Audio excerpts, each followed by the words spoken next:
Welcome to ENN On Air, our digital news show giving you the stories of today. I'm Sophie Kewak. And I'm Seamus Lappin. Thank you for joining us. Elon University released its annual campus safety report last week, showing drops in some crimes, including rape and drug violations. Rape cases fell from 15 in 2023 to 1 reported last year. Drug violations dropped nearly 64%, and liquor violations also decreased. But some reports rose, including cases of dating violence and fondling. The federally required report covers data from 2022 to 2024. No crimes were reported at Elon Law in Greensboro or at the Charlotte campus. Chief of Campus Safety and Police, Joseph Lemire, says that though there were some drops in certain crimes this year, the department looks at data over a 3-year span. To see if there's a true pattern or a true effectiveness of any changes in your policies, you're going to want to look at the next 3 years. Does it stay one in single digits, or does it go back up and then maybe it just had an anomaly of a stat? So you know, 1 year doesn't create a pattern, but 2-3 years you start seeing is it going in a particular direction. For more on the safety report, visit our website at elonnewsnetwork.com. She's a familiar face at McEwen Dining Hall, but behind her daily routine is a story that inspires. ENN's Angelina Fantaroni has the story of Sandra Greason, known as Miss Sandra, who is now 4 years cancer-free.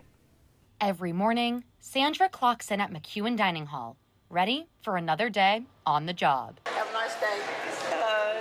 Have a nice day. She's been working at Elon for 18 years, but 4 years ago, she was diagnosed with breast cancer. Well, at first it was a shock because nobody in my family has ever had breast cancer. So I was the first one, actually. Starting chemotherapy in 2021, she still worked at McEwen every morning. It gave me a drive. I didn't want to sit home and just mope about myself having cancer. I wanted to be strong and show others what it was like to be strong. When you have cancer, it's not just something you sit back. You can be strong and move on forward with it. Her best friend, Jennifer Boggs, also works at McEwen. Last year, she surprised Sandra with balloons to celebrate 3 years cancer-free. Jennifer didn't want to be interviewed on camera, but she says Sandra is the strongest person she knows. She's just like somebody that I look up to, in the way that she approached having cancer. She never let it get her down. Sandra has also been asked to speak at Elon's Relay for Life again after speaking for the first time last year. If I can save one person from preventing breast cancer, it's worth it. Sandra says one thing saved her from losing her breasts. I had my yearly mammogram, and that's when they found it. So it's important to have a mammogram.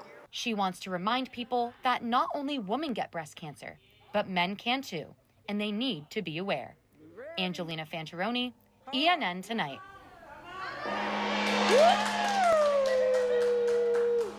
According to the National Breast Cancer Foundation, 1 in 8 women in the United States will be diagnosed with breast cancer in their lifetime.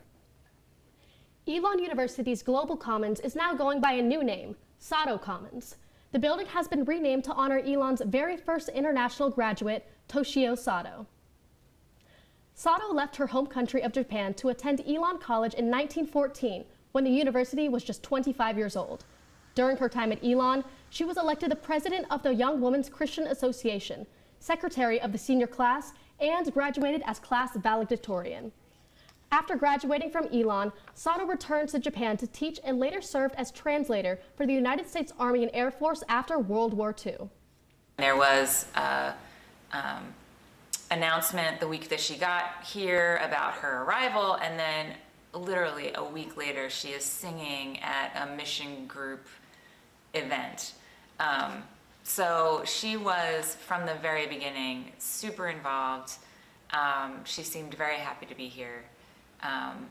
And made lifelong friendships along the way. So, Elon will celebrate the dedication at 2 p.m. on October 10th in Sato Commons. If you have recently shopped at Trader Joe's or Walmart, you may want to double-check the labels. There has been a nationwide listeria outbreak in frozen food products. The outbreak has killed 4 people and caused at least 13 people to get sick, including a pregnant mother, resulting in a fetal loss. The U.S. Department of Agriculture issued alerts for 2 specific ready-to-eat meals. It is most likely to cause illness in people over the age of 65 and people with weakened immune systems. Symptoms usually start within 2 weeks of eating the contaminated food and include fever, muscle aches, digestive issues, stiff neck, confusion, and loss of balance. The Centers for Disease Control and Prevention recommends anyone who has come in contact with these meals or who may be experiencing these symptoms to throw away, clean their refrigerators, and contact their healthcare provider.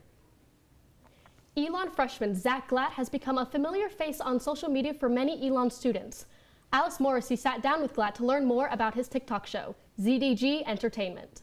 Since starting at Elon, Zachary Glatt has gained a little bit more than 2,000 followers on his TikTok page, ZDG Entertainment. Guys, we're at Clohan starting ZDG Food Reviews. First episode, Burger Bar, where he interviews students about daily life at Elon. Glatt said his platform started as a part of his campaign for student government. I was inspired just by the fact that I was trying to make change for the student body, and I thought, I need to get the student body to know me. So if I did interviews with students, they'd share it with their friends would want to be interviewed, and so on. Although Glatt did not win a seat on the SGA board, he decided to continue making videos to entertain and advocate for the student population. Now, he posts a new video every day. My goal is for them to be entertained, and we're also trying to inform. The main goal is just to have fun.